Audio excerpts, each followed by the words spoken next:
중세국어 강의 시작하도록 하겠습니다. 첫 시간이고요. 간단하게 오리엔테이션 겸해가지고 시작을 할게요. 우선 제 번호입니다.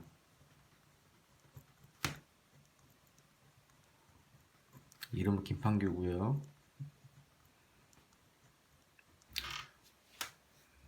시작하도록 할게요. 자, 중세국어에 관해서 이야기를 할 건데, 중세국어는 수능에서 한두 문제가 반드시 출제가 됩니다.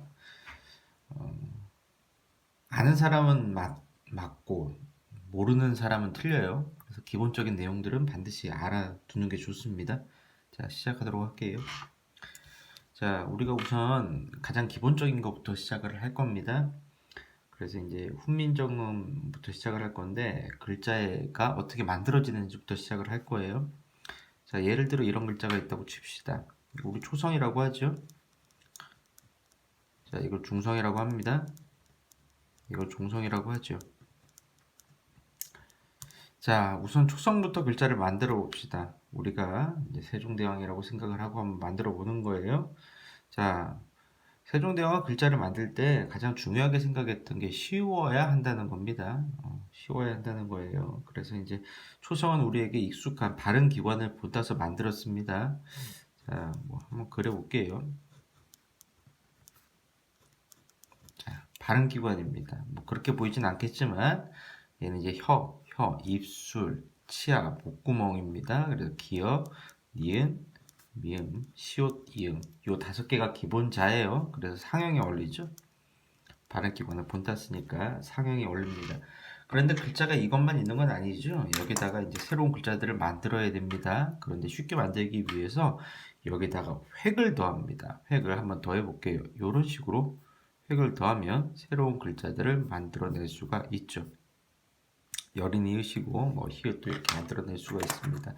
자, 획을 더했기 때문에 이건 우리가 뭐라고 부르냐면 가획의 원리라고 부릅니다. 가획의 원리.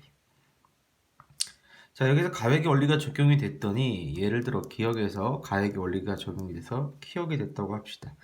자, 키. 가획의 원리가 적용이 되니까 어떻게 되냐면 소리의 자질에 영향을 끼칩니다. 이 소리의 자질은 바로 소리의 세기를 말하는 거예요. 소리의 자질에 영향을 끼치게 되죠. 그런데 중세시대 때는 이런 글자만 있는 건 아니었고 이런 글자도 있었습니다. 옛니응, 반치음, 반선음, 리을이에요. 자, 이거 옛니응이라고 부르고요. 옛이응.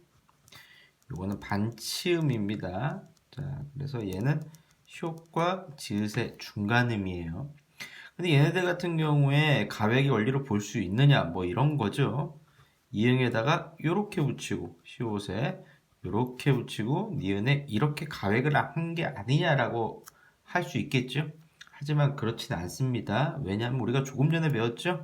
가획의 원리가 적용이 되면 어떻게 된다? 소리의 자질에 영향을 끼친다. 소리의 세기가 강해진다라고 했죠. 하지만 여기 있는 3개의 글자들은 소리의 자질에 영향을 끼치지 못했습니다. 그래서 이 3개만 따로 묶어서 모양만 다르다라고 해서 이체자라고 부르면 되겠죠.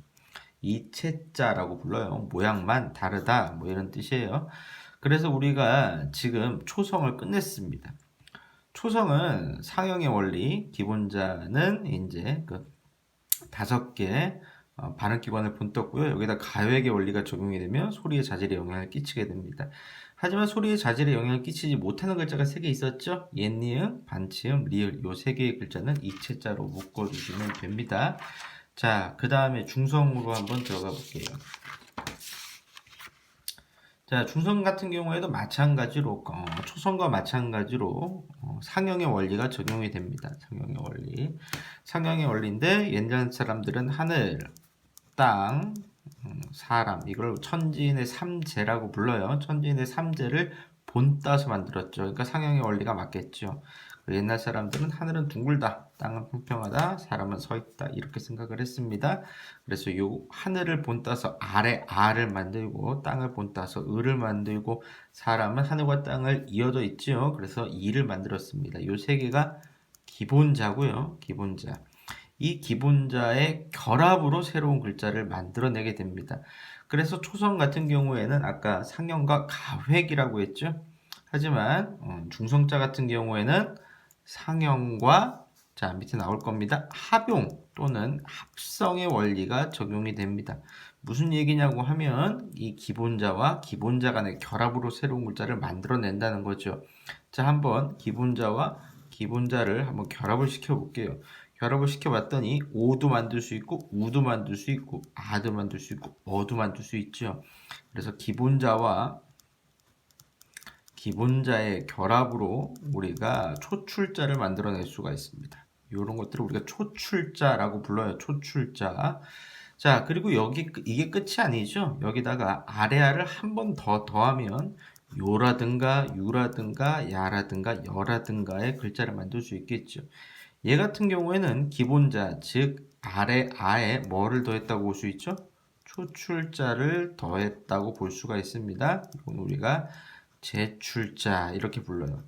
이렇게 우리가 중성까지 끝났습니다. 초성, 중성이 끝났죠. 아까 우리가 이런 글자 써봤죠? 이게 초성이었고 이게 중성이었습니다. 그래서 중성까지 끝난 거예요. 뭐만 남았죠? 중성만 남았죠. 자, 근데 중성을 자세히 보니까 뭐랑 비슷해요? 초성과 비슷하죠? 같죠?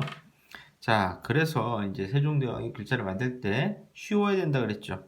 그래서 종성을 따로 만들지 않았습니다. 그냥 초성을 가져다 썼죠. 자, 그래서 우선 종성을 만드는 원리부터 이야기를 하겠습니다. 종성은 초성을 그대로 가져다 쓰자라는 이 원리를 만든 겁니다. 이 원리, 그러니까 이 원리는 원리일 뿐이에요. 이 원리가 바로 종성, 부용, 초성입니다. 중성은 초성을 그대로 쓰자라는 거죠. 자, 그런데 찾아봤더니 쭉 이제 그 책을 찾아봤더니 자, 그러면 이 종성부용 초성이라고 하면은 종성에 모든 초성이 와야 되잖아요. 실제로는 그렇지 않았다는 겁니다. 원리는 원리일 뿐이고 실제 표기는 좀 달랐어요. 실제 표기는 자, 기역, 니은, 디귿, 리을, 미음, 뷰, 시옷, 옛, 이응 요 8개만 보이더라는 거죠. 8개. 그래서 요 받침은 요 8개면 충분하다. 충분하다. 이걸 우리가 이렇게 불러요. 팔종성, 가, 족, 용, 족하다 이런 뜻이겠죠. 그래서 이거는 우리가 실제 표기가 됩니다. 실제 표기. 자, 표음주의 표기입니다. 소리대로 적었죠. 자, 그런데 여기서 우리가 현대국어 잠깐 살펴볼 건데요. 현대국어의 받침 규정 같은 경우에 우리가 다 쓸 수 있죠. 다 쓸 수 있지만 실제 발음은 음절의 끝소리 규칙이라고 해서 중학교 때 배웠을 겁니다. 가느다란 물방울 뭐 이런 식으로 배웠죠. 그래서 요 7개만 쓸 수가 발음할 수가 있죠. 자, 그러면 우리가 중세국어와 좀 비교를 해봅시다. 어떤 면이 차이점이 있는지 쭉 봤더니 팔종성 가조경과 그 다음에 이 음절의 끝소리 규칙 같은 경우에 어떤 차이점이 있어요? 물론 옛니은, 이응의 차이점도 있지만 두드러진 차이점은 바로 디귿, 시옷. 여기서는 디귿만 이렇게 있다는 거죠. 자, 예를 들어 한번 볼게요. 밭이라는 글자가 있다고 칩시다. 자, 요게 1번이고 요게 2번이라고 해볼게요. 요거를 제가 발음을 할 테니까 구분을 한번 해보세요. 밭, 밭, 밭. 몇 번일까요? 몇 번을 제가 읽었을까요? 자, 저는 2번을 읽은 거예요. 하지만 이제 실제적으로 구분할 수가 없죠.